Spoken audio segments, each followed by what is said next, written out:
Muchas gracias a la Fundación por prestar este espacio. Muchas gracias por la linda presentación. Y muchas gracias pues que vengan a ver parte de la obra que estoy haciendo en el marco de este bazar, que va a estar padrísimo. Y bueno, cada vez que presento, como que trato de presentar, normalmente lo hago con una teoría de arte, pero ahora sí que se me dio la gana de presentar un poco las etapas que he tenido como fotógrafa en mi vida. Y todo esto surgió a partir de una revista cubana que se llama O-News Cuba, en donde pues, el tema cultural alrededor de Cuba es muy importante. Tuve la suerte de conocer a un reportero de esa revista, que allá más que reporteros son escritores, poetas y demás. Y bueno, le interesó mi trabajo y me hizo sacar del baúl mi primer viaje a Cuba, que fue en 1991. Entonces dije, voy a hacer la presentación un poco, pues viendo mi propia evolución para llegar hasta donde estoy ahora, ¿no? Y bueno, eso es más o menos lo que les voy a compartir. La última colección que estoy trabajando se llama Ay di yo. Ay di yo, pues ha sido un encontronazo conmigo misma, con toda mi vida, con todo mi ojo durante toda mi vida.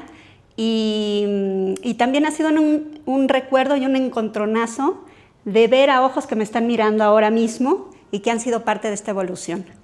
Entonces, vamos a empezar porque hice muchas láminas, así que vámonos yendo rapidito para llegar a lo que hoy estoy haciendo, que es Ay di yo y otra colección que les platico. Un poco, ¿por qué la primavera? Pues bueno, en la primavera pues uno está con todo el entusiasmo, está descubriendo cosas, está con toda la energía, estás en esta etapa donde pues no sabes qué vas a hacer, si vas a hacer. Y de repente mi abuela me regala una cámara como esta a los 12 años. Wow. Y a los 12 años pues descubrí que lo mío era la fotografía. Esta camarita, ayer justo soñé con estos flashecitos que se ponían ahí, que eran unos cuadraditos y que tenían 4 tomas. Y bueno, así empezó mi vida fotográfica. A los 12, 13 años, esta cámara pues me acompañó algunos años, incluso cuando fui a Cuba. Estas fueron pues un poco las fotos que le compartí a este cuate. Estas fotos fueron sacadas con esa cámara. Pero lo que me interesa compartirles aquí es un poco el ojo que yo tenía pues a los 17, 18 años, ¿no? Un ojo que si bien no estaba educado, ya tenía como la percepción del horizonte y ya tenía como estos primeros planos que después estudiándolos, pues uno, me sorprendo ahora sí que me sorprendo a mí misma en cuanto a la intuición que uno tiene pues desde chiquito en la mirada, ¿no? Sin querer, pues documenté como esta construcción de los Juegos Panamericanos, que es parte de un material documental, que ahora lo puedo pronunciar como tal, pero en aquel entonces pues era yo caminando con mi cámara y lo que me llamaba la atención lo fotografiaba. Y voy a pasar rápido porque una de mis primeras impresiones de que iba yo mucho a los museos, etcétera, fue el descubrir pues varios fotógrafas, y esta revista en particular, que hasta ahora la tengo, a mí me hizo descubrir que había fotógrafas mujeres mexicanas. O sea, en mi inconsciencia de aquel entonces, digo, ahora conozco muchísimas, pero curiosamente está aquí mismo, ¿no? Entonces también, por eso le dije, me pone nerviosa. A partir de eso, yo empecé como a involucrarme en el tema del arte. Realmente, familiarmente, vengo de una familia donde pues mi mamá es cantante ranchero, en aquel momento era cantante ranchero, mi papá es productor de televisión, y bueno, era productor de televisión, y pues la cultura en la que yo nací era como más la parte, ¿cómo decirlo?, del espectáculo, ¿no? Cuando le digo a mi mamá, de repente yo estudiando historia del arte, oye, pero nunca coincidiste. Sí, fue a una fiesta, un pintor que se llamaba, creo que Cuevas, me regaló ahí una cosita y muy divertido, estuvo muy divertida la fiesta, ¿no? O sea, como que en mi familia no había esta conciencia del ámbito cultural.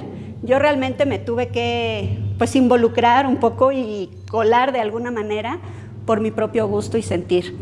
Y bueno, llega el verano, donde el verano pues ya empiezas como a la intensidad, ¿no? O sea, ya sabes medio lo que quieres y empieza una intensidad porque tienes toda la fuerza y todo todo el camino por delante. En ese momento yo me fui bueno, un poquito antes de eso, tuve la suerte de conocer a otro fotógrafo que está aquí, que ha sido mi maestro durante mucho tiempo. ¿Y por qué puse sus ojos? Porque han sido parte de mi historia, o sea, porque han sido parte de mi evolución y mi desarrollo.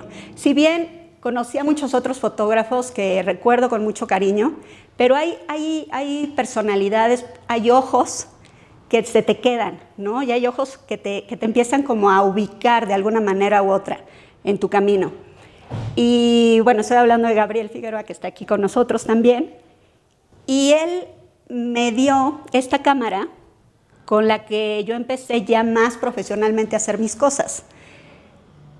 En este camino, pues bueno, yo tenía una empleadora como esa, trabajábamos con negativos como esos, tenía un exposímetro muy similar a ese y usábamos rollos de 12, 24, 36. Los grandes formatos, nunca tuve la experiencia del gran formato por la misma situación que les cuento, pero sí tuve la suerte de irme a París a estudiar un propedéutico para una maestría que quería estudiar en ese momento y empecé a tener ya mis temas. Mis temas en aquel momento era el reflejo, era el movimiento y el desnudo.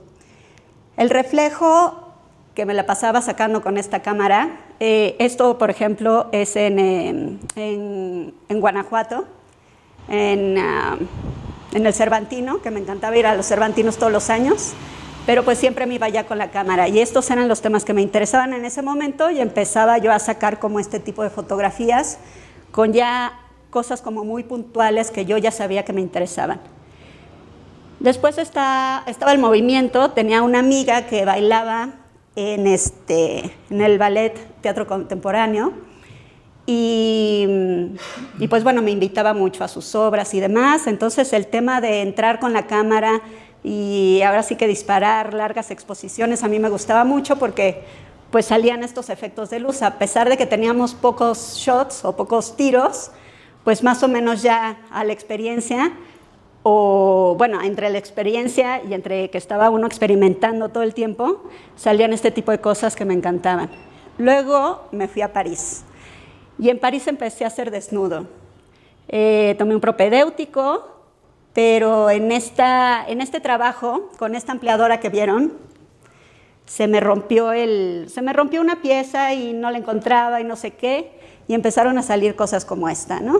Cosas como esta que actualmente tengo en mi casa impresas y que nunca más van a hacer. Dentro de mi vida también, como fotógrafa, sufrí este cambio de lo análogo a lo digital.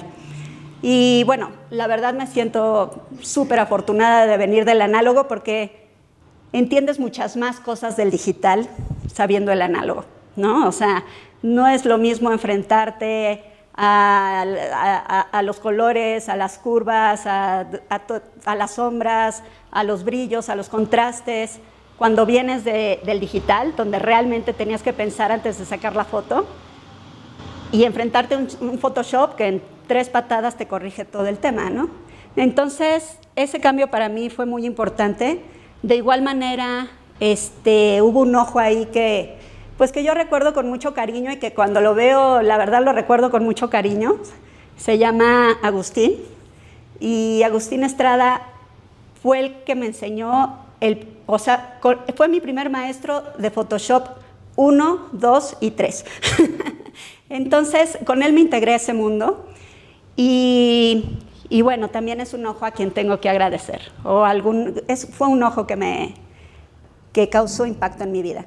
En este momento yo también pues estoy leyendo libros, estoy viendo libros de fotografía, estoy en París leyendo, pero desde acá hay una fotógrafa que a mí en lo particular también me dio muchísimo que pensar, y su manifiesto, que es de 1929, dice algo así, no dice algo así, dice así: siempre que se emplean las palabras arte o artístico en relación a mi trabajo fotográfico, recibo una impresión desagradable, debido seguramente al mal uso y abuso que se hace de ellas.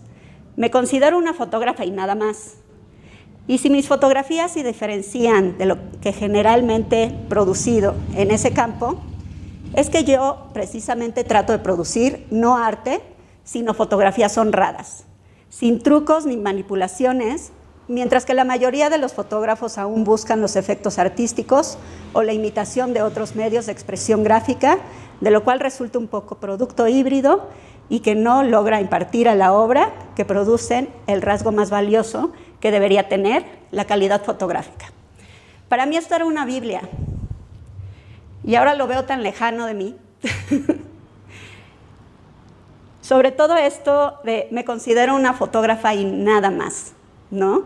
Y entonces, digo, aquí jugando, yo le puse, me considero una fotógrafa y nada más. Este manifiesto es de Tina Modotti, es de 1926, cuando el contexto fotográfico era otro totalmente distinto. Se estaba luchando porque la fotografía fuera un arte como tal, y entonces pues había este radicalismo, ¿no? Para los jóvenes, que aquí no somos muchos más que una cuanta,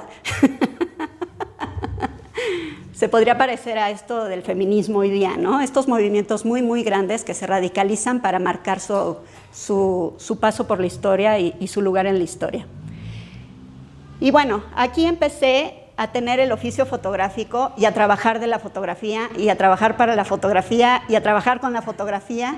¿Y por qué no soy una fotógrafa nada más? Pues porque yo vengo de una familia de televisión, porque me encantaba el cine y entré a trabajar al cine, donde tuve la suerte de conocer a Gabriel, y de repente estoy haciendo radio y entrevistando a Matilde Landeta, y de repente estoy haciendo comunicación social en gobierno, y todo tiene que ver con la fotografía. Y tan tiene que ver con la fotografía que pues he pasado por todas estas ahora categorías fotográficas, en donde ha habido mucho trabajo de oficio, propiamente.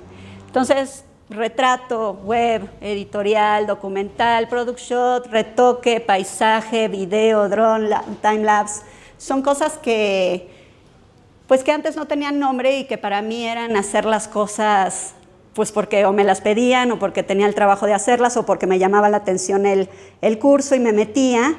Y de alguna manera pues uno se va formando dentro de la imagen y uno va capacitando a su ojo para ver de una u otra forma. ¿Por qué me gusta esto de las estaciones también? Porque nos pone también y nos ubica en el lugar donde estamos.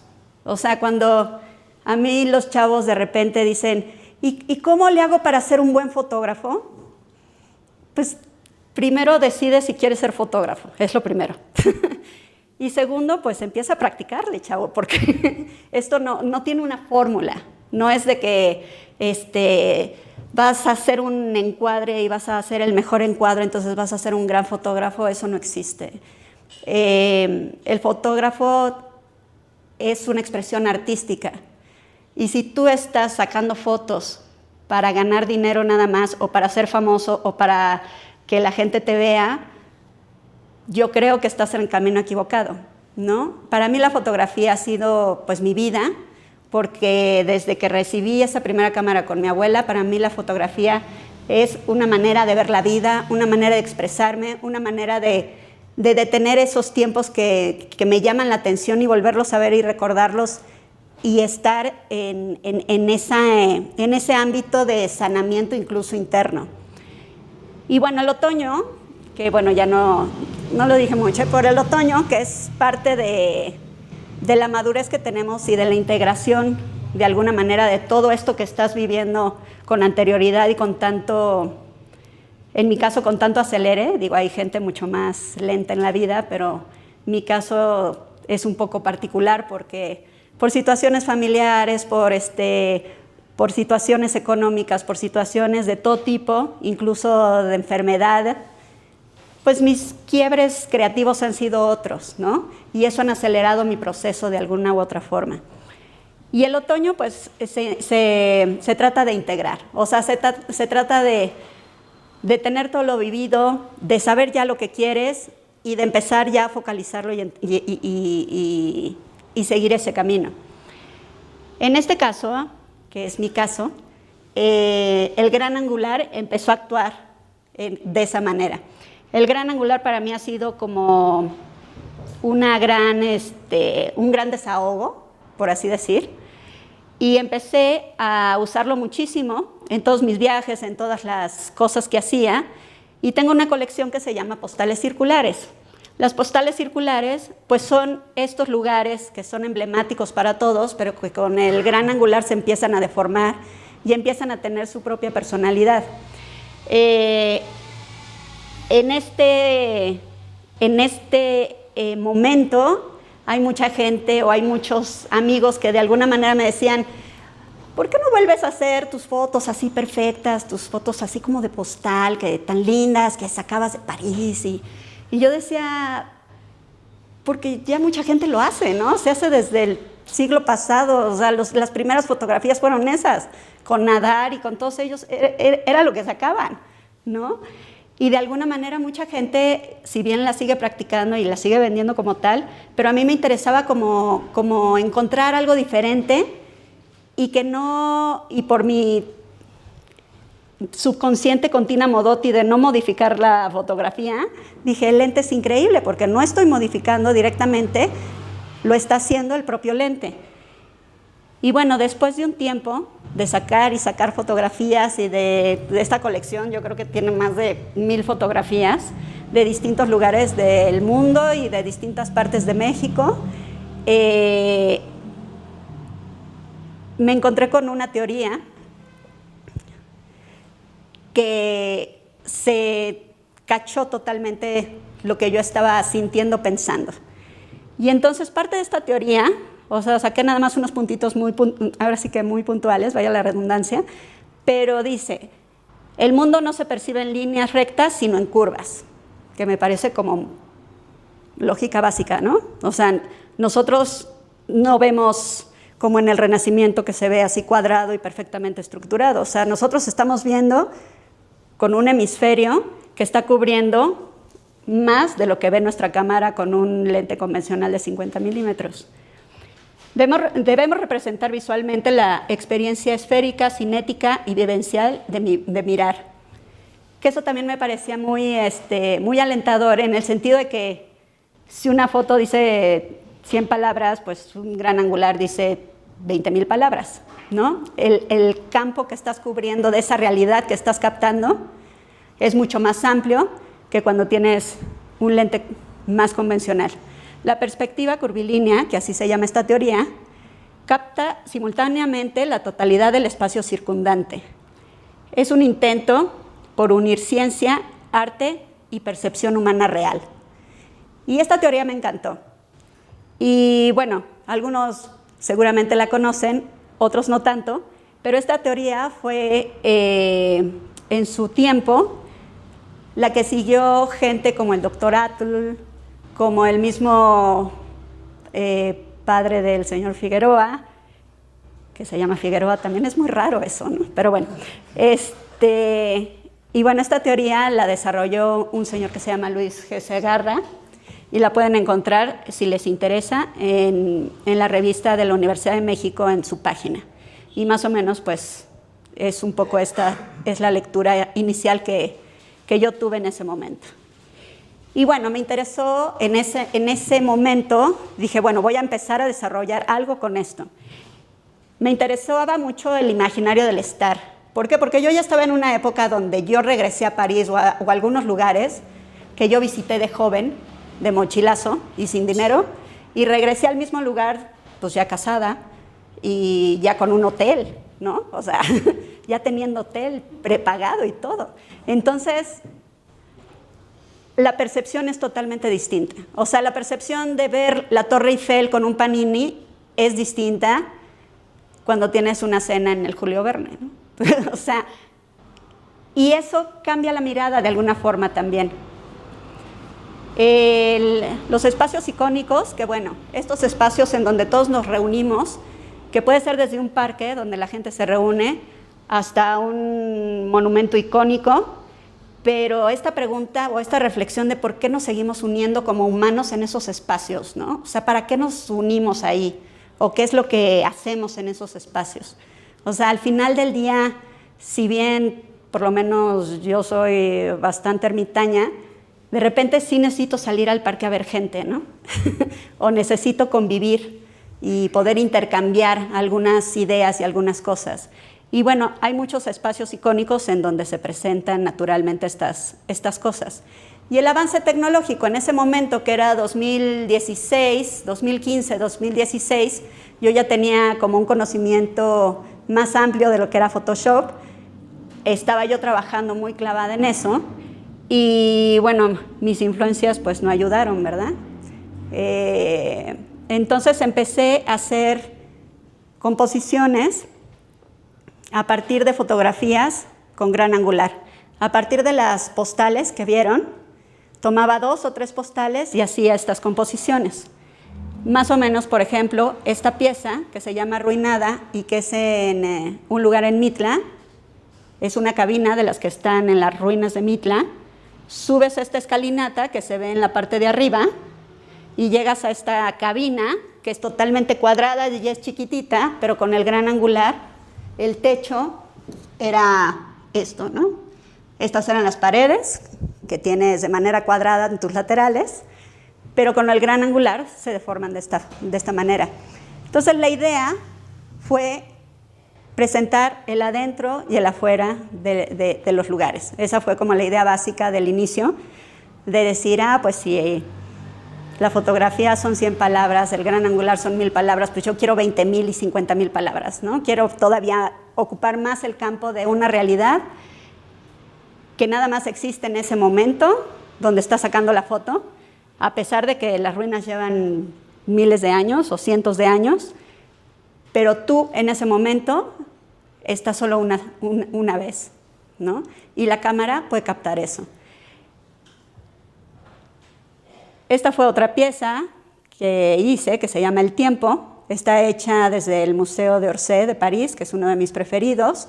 Y estas son las 2 fotografías con las que trabajé para hacer esa pieza.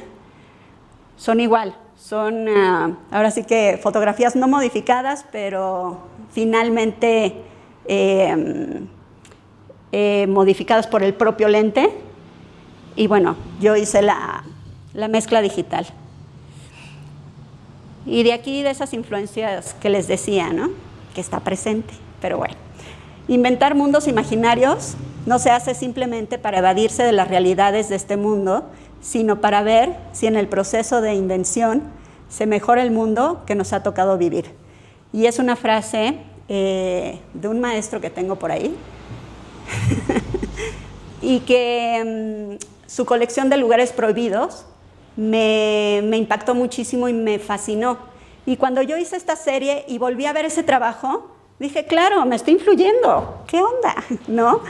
Entonces, todo lo que vemos, todo lo que hacemos, todo lo que, si vas a ver una película, si vas a ver una obra de arte, si vas a ver, si vienes aquí y ves a tus amigos y ves y observas el edificio y la arquitectura del edificio de enfrente, todo influye en tu mirada. Todo influye en tu mirada y conforme vas creciendo, lo vas escupiendo de alguna manera a través de la cámara. Y bueno, a partir de eso salió esta colección de Inside Outside, que ya vimos un par de piezas. Esta es otra pieza en donde está un jardín, como pueden ver, y por fuera es una fuente. Entonces, bueno, un poco la idea es que la fuente está alimentando la arbolada y la arbolada tiene como último camino al cielo, ¿no? Las escaleras, las paredes muy pegadas y las cabinas muy chiquitas, salen cosas increíbles con el gran angular, pero eso pues lo vas descubriendo al camino. Entonces, pues tengo montones de escaleras, tengo montones de pasillos, tengo montones de cabinas pequeñas y de ahí voy trabajando estas piezas. Esta pieza también fue un viaje que hice en todo el camino de la Loire, donde hay muchos castillos pues de muchos siglos atrás. Y bueno, estas igual, son 2 o 3 imágenes, una que es la cúpula, que está hacia arriba, y las escaleras que saqué en horizontal. Esta me gusta, se llama embotellamiento, Este es un museo que está en Bélgica.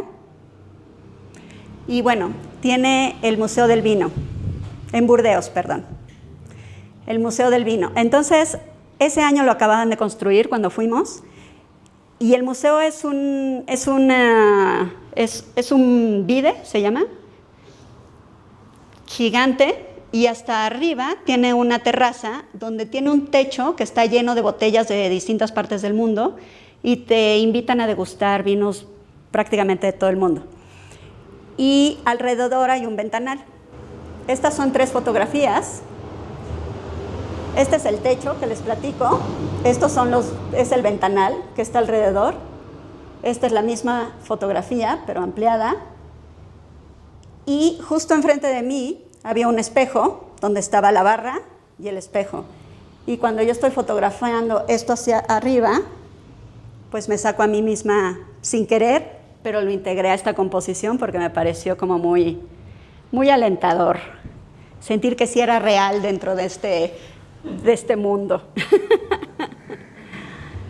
Mujer, esta es otra pieza que me encanta, porque justo en este momento el ginecólogo me dijo, ay, tienes una bolita, ¿no? Ya saben, esas cosas que te dicen y que tú dices, ya me voy a morir, tengo 3 meses de vida, ¿qué voy a hacer? No he terminado esta colección, etcétera. Empieza uno pues a pensar en cosas muy raras, y de alguna manera esta obra lo expresa, porque empecé a buscar como caminos distintos, donde pues curiosamente pongo transportes distintos. Del lado derecho hay un barco, del lado izquierdo hay un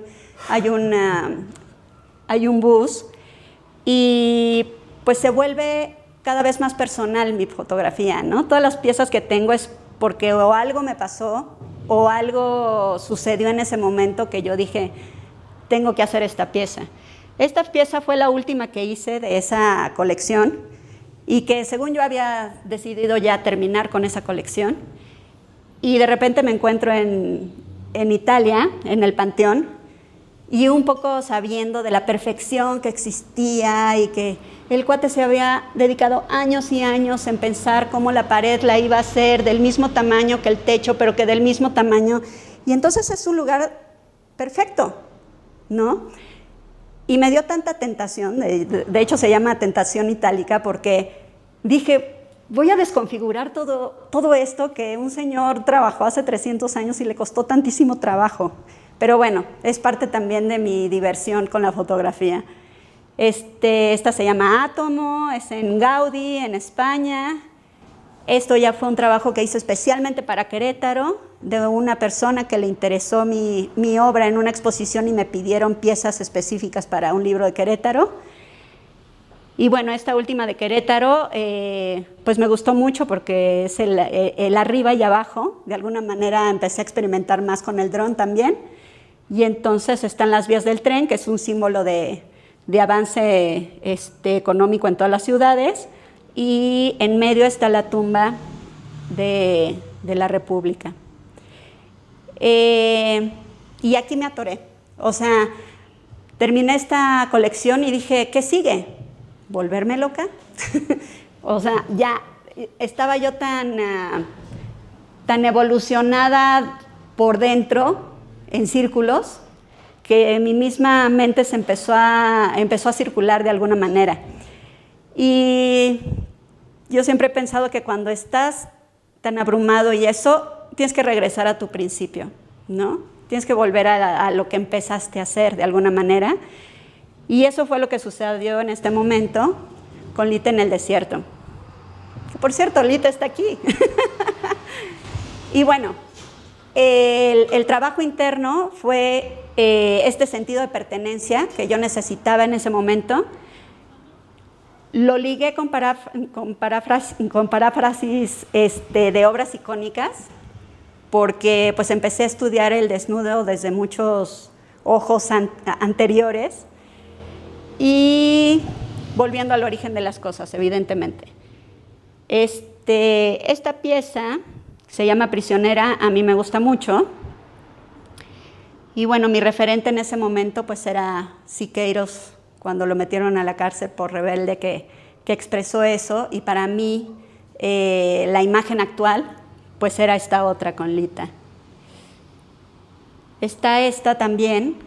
Todo esto se realizó en un museo de San Luis Potosí que abandonaron en medio del desierto, y pues esta era una bóveda en donde en teoría iba a haber obra, y todo tenía entradas naturales, o sea, la luz era natural por todas partes. Y esta obra me pareció que tenía que ver con La fotografía del fugitivo, una película de Gabriel Figueroa. Y bueno, no podía dejar detrás pues a Weston y a Tina, ¿no? Entonces, de alguna forma, mi paráfrasis era Tina en la azotea. Y así me fui con toda esta colección. De aquí salieron, más de 10 piezas, pero en realidad la carpeta tiene solo 10 piezas. Y bueno, entre tanto, pues el paisaje siempre ha estado dale y dale y dale, pero ahorita no voy a presentar nada de paisaje porque estoy concretando algo que posteriormente les podría mostrar. Pero lo que sí les quiero decir es que la belleza es el nombre de algo que no existe, que doy a las cosas a cambio del placer que me producen. Esta frase me golpeó mucho porque pues cuando entras en ¿es una buena fotografía o es una mala fotografía?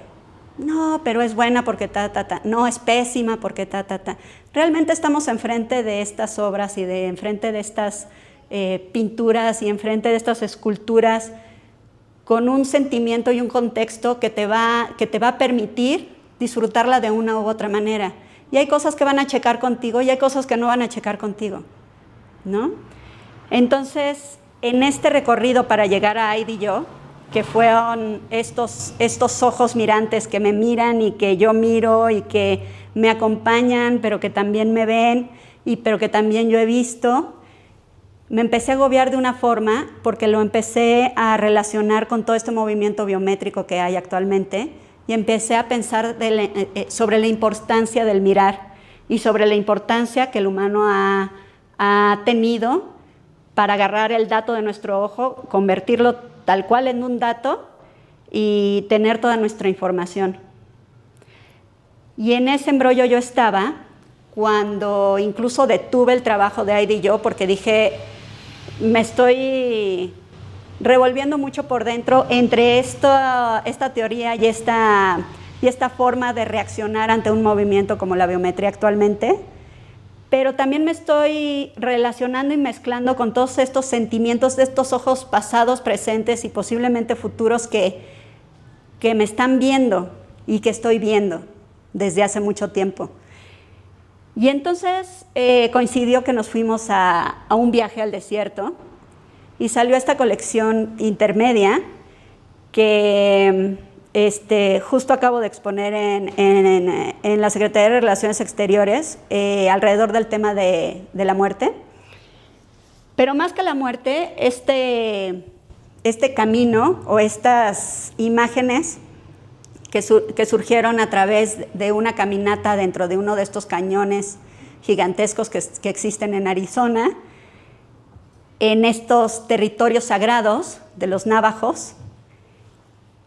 Y yo pues ahora sí que pasé ahí como turista con mi cámara y de repente empecé a sentir y a captar imágenes que me dieron mucha paz interior, que fue como una especie, incluso ayer decía, una especie de limpia, ¿no? Una especie de estar en un lugar y que estás resonando con cosas y que estás viendo piedras e imaginándote cosas y estás avivando una cosa tan muerta que es el polvo y la piedra, ¿no? Y bueno, salieron figuras como estas. El caballo, curiosamente, es un actor que participa en muchas culturas como el que transita o el que te transporta a otros mundos. Entonces, salieron imágenes muy representativas para mí. Y este juego de colores que están a partir de la historia que tiene la piedra y la tierra que está ahí mismo, en fin. Me volé un poco la cabeza, pero la verdad me dio muchísima paz hacer ese recorrido y pude pues compartir estas imágenes ahora pues de manera casi inmediata en esta exposición que acaba de pasar. Y por fin llegamos a Ay Di Yo. Muy bien en tiempo. Ay Di Yo. El ojo que ves no es ojo porque tú lo ves, es ojo porque te ve. Y cuando pensamos en eso, o bueno, cuando yo pensé en eso,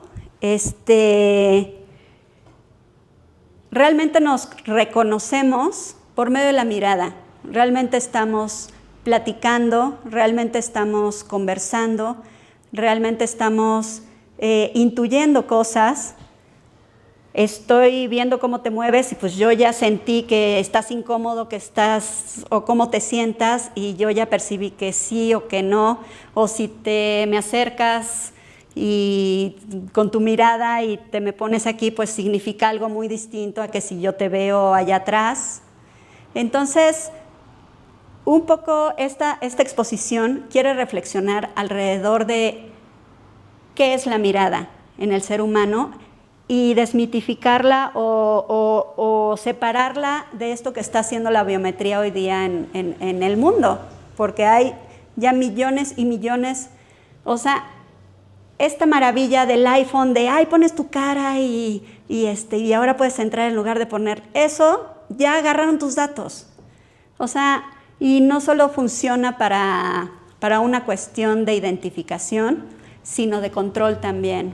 Entonces, el movimiento es muy, muy amplio y no voy a entrar a eso, pero lo que a mí me interesa, sobre todo, es reflexionar alrededor de la identidad humana, de la memoria y percepción, porque llegué a esto, o a esta colección, con todo lo anterior que les acabo de platicar, y el valor de la mirada, ¿no? Entonces, estoy haciendo piezas que un poco quieren como expresar para qué sirve la mirada de alguna manera. Hay ojos que ven en color y hay ojos que ven en blanco y negro, como los de varios fotógrafos. Hay ojos muy analíticos que nada más de verlos dices, ya me está analizando de pe a pa. Hay ojos latentes que por más que haya problemas físicos, no nada más en el ojo, sino en todo el cuerpo, ellos siguen viendo, mirando y fotografiando. Y hay ojos muy conscientes que pues se dedican a racionalizarlo todo y de esa manera presentan o no su trabajo. Y bueno, ya hay ojos constantes, le puse a esta es mi hermana, a la cual he fotografiado desde que tengo yo conciencia fotográfica. Y bueno, ahora que ya estamos grandes, pues me sigue dando material de alguna manera. Y este es mi ojo, que ahí empezó todo realmente. Bueno, realmente empezó todo a partir de una galería que yo vi en Nueva York, donde estaba el iris extensísimo y me llamó mucho la atención, sobre todo la técnica. Dije, ¿cómo están haciendo eso? Y fue cuando empecé a experimentar y empecé a comprar las luces y a ver videos y empezar a hacer prácticas de alguna manera. Y esta práctica fue con las dos luces de mi buró, de los burós, del lateral de la cama. Las puse tal cual, me encerré en una caja como de product shot y salió esto, ¿no? Y a partir de esto yo dije, tengo que hacerlo.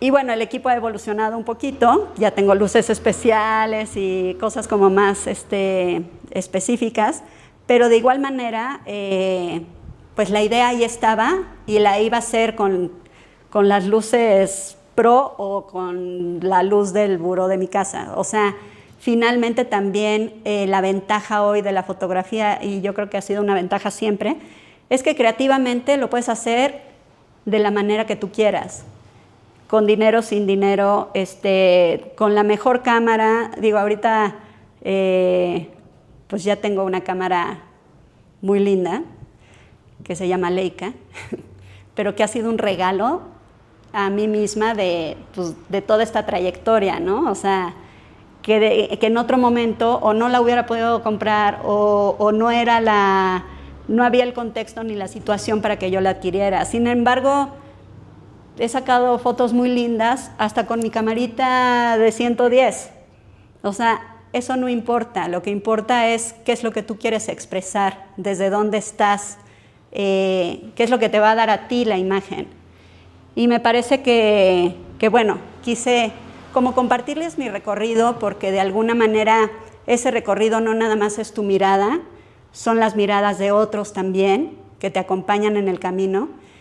Y pues luchemos contra este movimiento biométrico que a mí me parece, si bien lo estamos ya normalizando o está más que normalizado, sí vale la pena pensar en qué tanto les estamos dando a todas estas empresas, a todos estos bancos, a todos estos gobiernos, que ahora nuestro CURP pues ya nos requiere la biometría.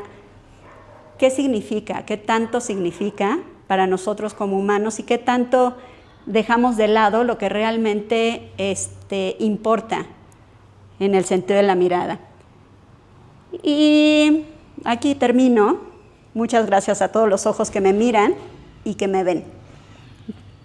Al final, el invierno, pues bueno, todavía no llego al invierno, entonces les puse un muñequito. Y listo.